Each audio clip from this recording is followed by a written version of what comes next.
части долгосрочных инвестиций, тут я бы хотела бы отметить в первую очередь, это программа долгосрочных сбережений. Программа долгосрочных сбережений, или ПДС, это сберегательно-накопительный инструмент, который заработал в России с 1 января 2024 года. Главная особенность программы в том, что ее участники смогут получать в течение определенного срока от государства прибавку к своим накоплениям. Операторами программы являются негосударственные пенсионные фонды, то есть договор заключается с НПФ, подключившимся к программе, и в него делаются взносы. Цель программы – помочь гражданам сформировать дополнительный капитал при поддержке государства на свои приоритетные цели в будущем. Это может быть, например, приобретение жилья, обучение детей или иной источник дохода. Если вы официально работали с 2002 по 2014 год, у вас есть пенсионные накопления.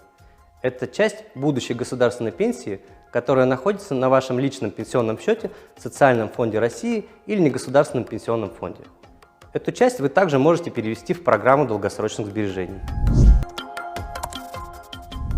Любой гражданин, достигший 18 лет, может вступить в эту программу, заключив договор с негосударственным пенсионным фондом. Участие в программе полностью добровольное. Договор можно заключить в пользу иных граждан, например, своих детей или любого другого человека.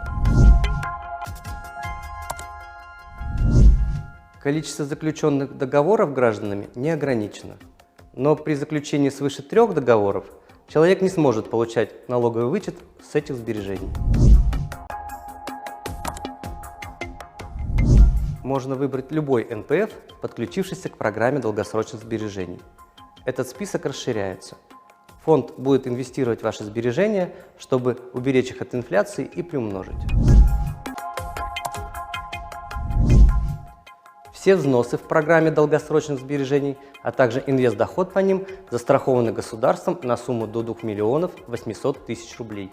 Это в 2 раза выше, чем страхование банковских вкладов. Это не лотерея, это проект, который разработал правительство Российской Федерации совместно с Банком России, который поможет гражданам Российской Федерации совместно с государством создать капитал на будущие важные цели.